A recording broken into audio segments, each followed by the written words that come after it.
جمعہ کو سامنے رکھیے، فلسطین کے لیے آپ کیا کر سکتے ہیں؟ یہ پیغام خوبصورت آپ کی خدمت کے نام آ رہا ہے، سننے کے لیے تیار ہے؟ جوش کے ساتھ ہاتھ اٹھائیے انشاءاللہ۔ جمعہ کا دن عید کا دن ہے۔ اللہ نے اتوار سے دنیا کو بنانا شروع کیا تھا، جمعہ کے دن مکمل ہو گیا تو جمعہ کا دن عید کا دن ہو گیا۔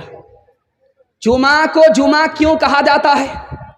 آدم کو اور حوا کو اللہ نے جنت سے دنیا میں اتارا، دونوں بکھر گئے، جس دن جمع ہوئے، ایک جگہ جمع ہوئے، وہ جمعہ کا دن تھا۔ جمعہ کے اذان کے بعد نماز کی تیاری کے علاوہ ہر کام حرام ہے، امام ابو بکر جساس فرماتے ہیں۔ جمعہ میں 2 ہی رکعت آپ پڑھتے ہیں، 4 رکعت نہیں پڑھتے ہیں، ظہر 4 رکعت ہے، لیکن جمعہ 2 ہی رکعت ہے۔ یہ 2 رکعت کہاں گئی؟ تو اس کی جگہ خطبہ نے لے لیا۔ جب خطبے میں امام کھڑا ہوتا ہے تو آپ اس کو دیکھتے رہتے ہیں، جانتے ہیں اس دیکھنے پر، امام کے خطبے کو سننے پر، دیکھنے پر کیا ملتا ہے؟ اللہ کا دیدار نصیب ہوگا۔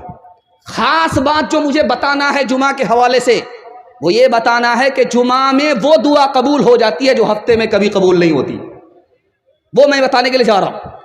مصر فتح نہیں ہو رہا تھا، حضرت عمرو بن العاص رضی اللہ تعالیٰ عنہ نے خط لکھا، حضرت عمر کی خدمت میں خط آیا، حضور پوری طاقت لگا رہے ہیں، مصر فتح نہیں ہو رہا ہے، ایڑی چوٹی کی بازی لگا دی ہے، مصر فتح نہیں ہو رہا ہے۔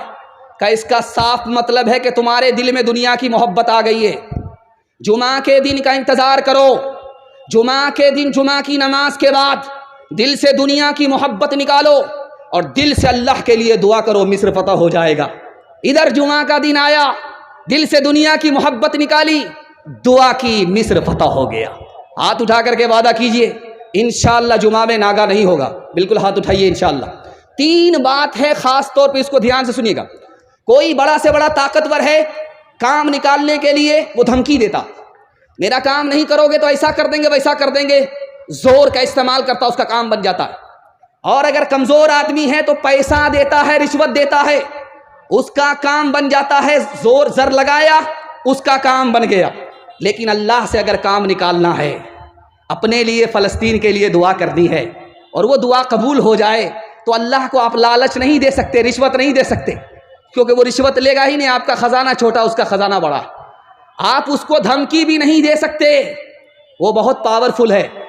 ایک ہی بات رہ گئی، نہ زور لگا سکتے، نہ زر دے سکتے، ایک ہی راستہ رہ گیا، خدا کے پاؤں پکڑ لیجئے، گڑ گڑائیے، دعا کیجیے، زاری دکھائیے، عاجزی دکھائیے، اللہ دعا قبول فرمائے گا۔ انشاءاللہ فلسطین کے حق میں دعا کریں گے، خصوصاً جمعہ کے دن اہتمام سے دعا کریں گے، ہاتھ اٹھائیے انشاءاللہ۔ انشاءاللہ چھوڑ کے مسجد جا بیٹھے ہے میں خانوں میں، چھوڑ کے مسجد جا بیٹھے ہے میں خانوں میں، واہ کیا جوش ترقی ہے مسلمانوں میں، نام اللہ وہ رسول اب تو میں سنتا ہوں کم، پہلے رائج تھے یہ الفاظ مسلمانوں میں، پہلے رائج تھے یہ الفاظ مسلمانوں میں۔ سیرت کے حوالے سے پیغام بالکل چھوٹا مختصر سا 3 لائن کا پیغام آپ تک پہنچ رہا ہے، اللہ کرے کہ یہ پیغام آپ کے دل تک پہنچ جائے۔ سنت پر کھڑے ہوں گے، ہاتھ اٹھا دیجئے جوش کے ساتھ انشاءاللہ۔ بیٹا کی شادی فری نہیں ہوگی، ہاتھ اٹھائیے انشاءاللہ۔ یہ دیکھیے بہت خوبصورت پیغام جلدی نکلے گا۔ فرانس کا انقلاب آیا، 26 لاکھ لوگ مارے چلے گئے۔ 1857 کی جنگ ہوئی، 1 کروڑ لوگ مارے چلے گئے۔ 1955 میں کوریا کی جنگ ہوئی، 15 لاکھ لوگ مارے چلے گئے۔ 1979 میں گلف وار ہوئی، 1 لاکھ لوگ مارے چلے گئے۔ 1914 میں پہلی جنگ ہوئی، پہلی جنگ عظیم ہوئی، 83 لاکھ لوگ مارے چلے گئے۔ 1941 میں دوسری جنگ عظیم ہوئی، کتنے لاکھ کروڑ لوگ مارے گئے؟ 3 کروڑ سے لے کر کے 6.5 کروڑ تک لوگ مارے گئے۔ ہمارے نبی نے پوری زندگی میں صرف 27 جنگ لڑی ہے، 27 جنگ میں لڑنے کے نتیجے میں دونوں طرف سے کتنے لوگ مارے گئے؟ 1018. اتنے کم لوگ جنگ میں مارے گئے، زندہ رہنے والے لوگ زیادہ، مرنے والے لوگ کم. کیوں؟ نبی نے محبت کیا، نفرت نہیں کیا. نبی نے مدد دی، تانا نہیں مارا. نبی نے معاف کیا، بدلہ نہیں. جو بات مجھے آپ تک پہنچانی ہے، جو پیغام آپ کو دینا ہے، وہ سنانے کے لیے جا رہا ہوں. دھیان سے اس کو سنیے گا. جہاں تک میں آپ کو پہنچانے کے لیے جا رہا ہوں وہاں تک آپ پہنچ رہے ہیں. ماشاءاللہ بہت خوبصورت جلسہ ہو رہا، اللہ اس کو قبول فرمائے. نبی صلی اللہ علیہ وسلم کی عمر 17 سال ہے. ایک جنگ ہو گئی، 2 قبیلے آپس میں لڑ گئے، 2 خاندان کے لوگ آپس میں لڑ گئے، ایک ہی خاندان کے لوگ آپس میں لڑ گئے. نبی کو بڑا غم ہوا. اس کے بعد وہ جنگ ختم ہو گئی، صلح ہو گئی. نبی کو بڑی خوشی ہوئی. خوشی کیوں ہوئی؟ 4 وجہ سے. عورتوں پر ستم ہوتا تھا، اس جنگ میں وعدہ کیا گیا عورتوں پر ستم نہیں ہوگا. کتے کی طرح عورت کو کھانا دیا جاتا تھا.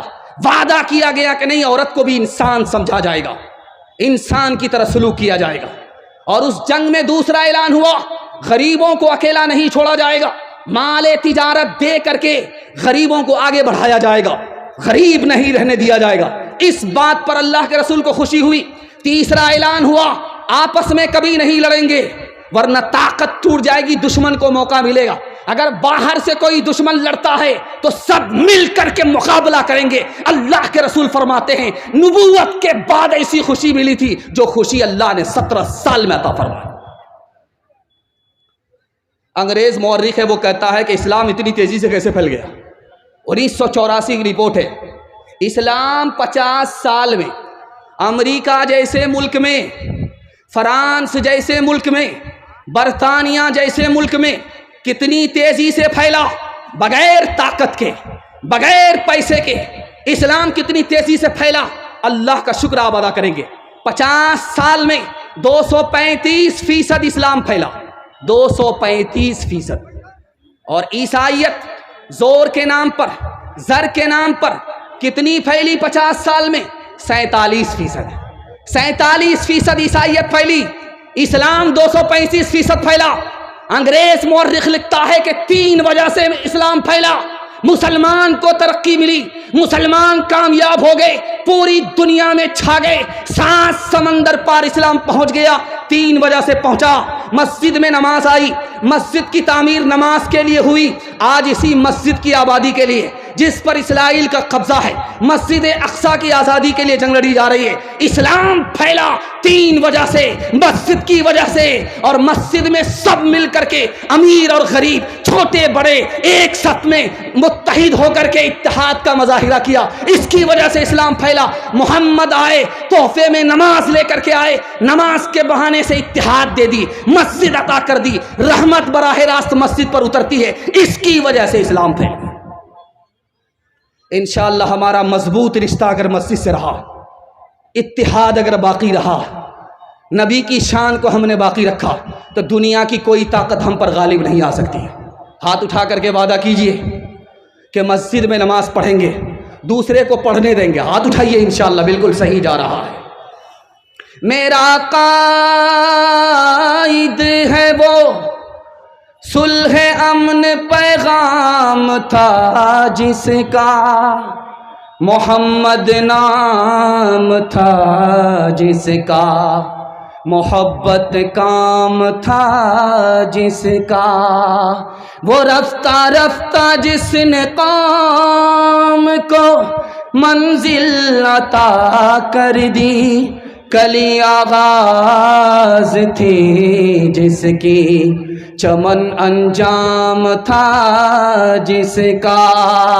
وہ نبیوں میں رحمت لقب پانے والا، مرادیں غریبوں کی برلانے والا.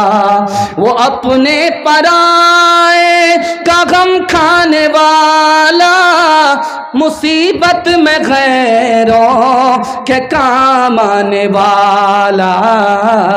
فقیروں کا ملجا، ضعیفوں کا ماوا، غلاموں کا والی، یتیموں کا والی، غلاموں کا مولا.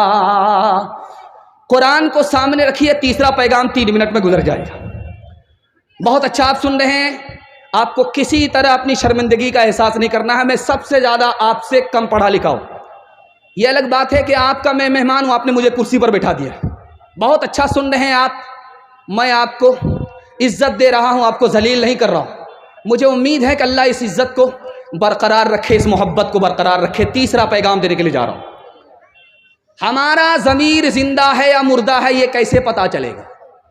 ہماری دعا فلسطین کے حق میں قبول ہوتی ہے کہ نہیں یہ کیسے پتا چلے گا؟ خدا سے ہمارا تعلق ہے یا نہیں ہے یہ کیسے پتا چلے گا؟ ایک ہی کسوٹی ہے دنیا میں، ایک ہی چیز ہے جس کا اللہ سے ڈائریکٹ تعلق ہے، وہ کعبہ بھی نہیں ہے، وہ مسجد اقصیٰ بھی نہیں ہے۔ ایک ہی چیز ہے، اس کا ڈائریکٹ اللہ سے تعلق ہے۔ جیسے اللہ باقی ویسے وہ چیز باقی، باقی ساری دنیا فنا ہے، مخلوق ہے، لیکن وہ ختم ہونے والی نہیں ہے۔ جیسے اللہ باقی ویسے وہ باقی، صرف اور صرف قرآن ہے، اس کے علاوہ کچھ نہیں ہے۔